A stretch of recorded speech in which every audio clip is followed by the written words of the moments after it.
ايه اكتر 5 حاجات ما كنتش تقدري تستغني عنهم وانت رايحه المدرسه؟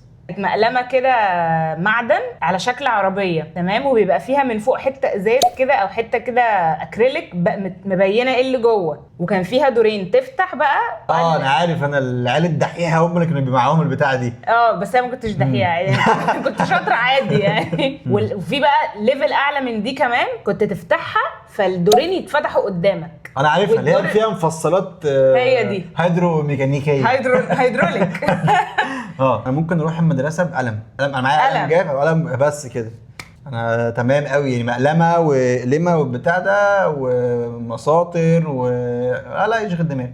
تاني حاجه كانت الزمزميه بتاعت الميه. انا عمري في حياتي ما كان عندي زمزميه. عمرك؟ دي الحاجات اللي بالنسبه لك مهمه، انا بالنسبه لي مش موجوده في حياتي اساسا. انا كل ترم بزمزميه جديده، ومش اي زمزميه، لازم تبقى زمزميه اللي هي ايه، بزرار تفتح كده. لا زمزميه شبه كده يعني. خلي بالك فاضل لك 3 حاجات بس. تالت حاجة بقى، دي كانت حاجة مهمة جدا برضو طبعا، الشنطة. انا ما كنتش بحب الشنط اللي هي ايه الظهر عادي دي، كنت بحب الشنط اللي هي شكلك كنت شكلك طفله خنيقه بصراحة. بصراحة فعلا كنت بالاعتراف ده كنت بصرف كتير جدا على الحاجات بتاعت المدرسة. يعني بتصرفي من جيبك؟ كنت بصرف كتير يعني كنت بتصرفي من جيبك؟ كان بيتصرف عليا يعني. ايوه قولي كده بقى. الشنط بقى اللي هي ايه الترولي دي اللي بتتجر دي، بس مع مرور الوقت اكتشفت ان هي مش عمليه فما بقيتش اجيبها. حلو الطفل اللي اكتشف ان حاجه مش عمليه.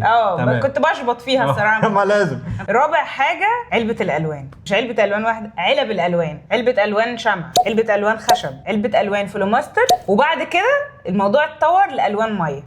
وفي الاخر بتعرفي ترسمي؟ لا اراهن انك كنت ما بتعرفيش ترسمي. كنت بحاول. اخر حاجه السكتشز او الكراسات بتاعتي والجلادات، عارفه فاكرين الجلادات ده ولا لا؟ وكل ماده ليها بقى جلاد لون ازرق بقى. موضوع التجليد ده كان بيبقى تقيل على قلبي، مش قادر انزل اجيب الكراسات، وكل مدرس يقول لك التجليد بتاعي لونه احمر، كراساتي كلها تبقى حمراء، اقول لها يا مستر المستر مش عارف مين قال احمر برده ما اتغير. انا ما كنتش ساعات بجيبش الجلاد ده. لا احنا كان عندنا ماندتري الموضوع ده. وحاجه كمان بقى التيكت اللي بيتحط على الكراسه، اللي هو بتكتب عليه اسمك واسم الماده والتفاصيل بقى بتاعتك، اللي هو دلوقتي النيم تاج يعني.